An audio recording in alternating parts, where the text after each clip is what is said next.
really pleased. I got a ton of respect for that program, obviously, just the way they do things. Not just what they do, but how they do it. They do things the right way. And I said this, to Logan afterwards. I'm not a fan of using the words war, battle, in terms of playing college basketball because, what we're doing is clearly way less significant than war. But we've used the term conflict. And when you talk about being tough and together, you welcome conflict. And that was it might have not been pretty to some because of the missed shots at times. But to me, especially sitting here with a 6-point victory against a team like that, it feels good, something that we can continue to build off of. You kind of talk about the game plan on Mayo. So much of Bowden's identity has been as a defensive stopper, and Jakari was just all over him. Jakari did an absolutely terrific job. Zeke Mayo is obviously one of the more talented players in the league, and we talked about it through the week that he was going to get some. He ended up getting 13 to make him a volume guy, but he took 17 shots to get 13. And man, I just can't tell you that you guys get to see above the water, the glacier, right? And I'm fortunate to be below and to see everything materialize and grow. And just some conversations with Jakari. What I'm most pleased with Jakari is he goes 1 for 9, right? Everybody wants to score, but it never affected who he was defensively. And that's a sign of maturity. That's a sign of a good team. And I heard you ask the guys. It reminded me a little bit of the Portland game, where I thought we were playing pretty well. In the second half, Portland took a lead. In the second half, South Dakota State took a 5-point lead. At times, this group would have faded, ran away. We didn't. We kept fighting. Having conflict, and it was just really encouraged. Morgs has been, in and out of the starting lineup, has maybe been inconsistent, but 24 and 13 in a big-time league game. How does he stack success?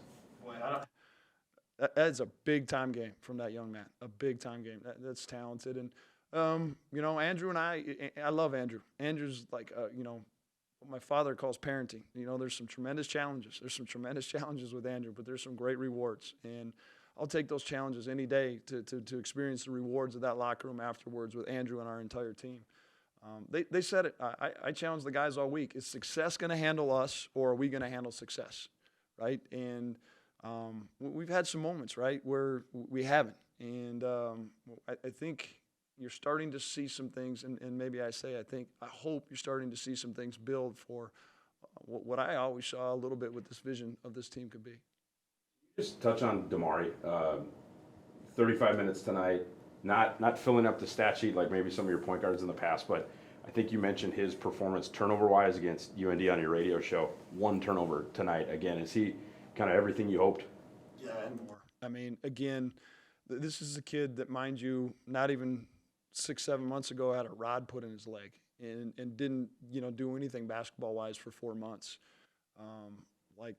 And as a coach, it's certainly you got guys like Grant Nelson, Andrew Morgan, and Bowden Scumberg, and all of our guys, right? But when you have that guard that you just trust, and he's played over 60 minutes now in the last 2 games, and he has 1 turnover, that's pretty special. And he's just he's a dog on the ball defensively. That young man's got a bright future as he gets more time with Coach Miller, just more time in the lab because he's a gym rat. And just again, like I said, this is saying it out loud: 60 minutes, 1 turnover. That's pretty special for anybody, let alone a true freshman.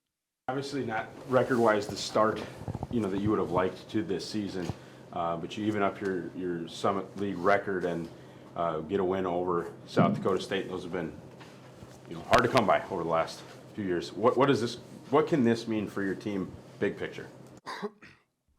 Big picture, it's just another win in our conference play, which we needed. And moving forward, we're going to continue to do what we did tonight, stay locked in for 40.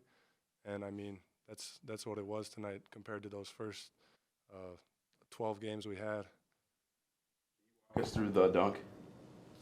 I just saw him reach, saw a gap, punch that gap, and happened to be someone in the lane. You say about Morgs' effort tonight?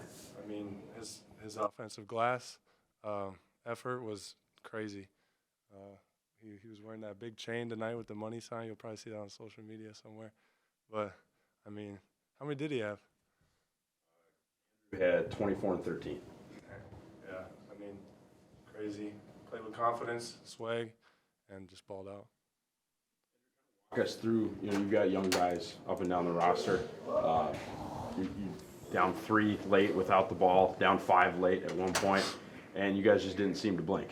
Yeah, that's just the confidence side of us. We've been put in situations like that in practice, game time situations where something is up by a certain amount. So that didn't really seem to phase us. We just we were confident in ourselves. We knew we could make the free throws if we got to the line, and we were confident in our offense to get it done too. Handle success. I mean, this is 2 in a row over UND, over South Dakota State. How do you handle success moving forward? We celebrate it when it's time to celebrate it, but when it's time to get back to work, we'll get back to work. So that's how we like to go about it. A dunk like Grant's do for just the energy of the arena, the energy of your squad. I think that tied the game. Yeah. Oh my God! It flipped. It was incredible. It was really, you could feel it in the arena as soon as he put it down. Even I got a little excited after he put it down too. It gets everybody's energy up. Everybody wants to play harder. Everybody wants to go out there and keep the crowd loud. So it was definitely an energy flipper, and it was unreal.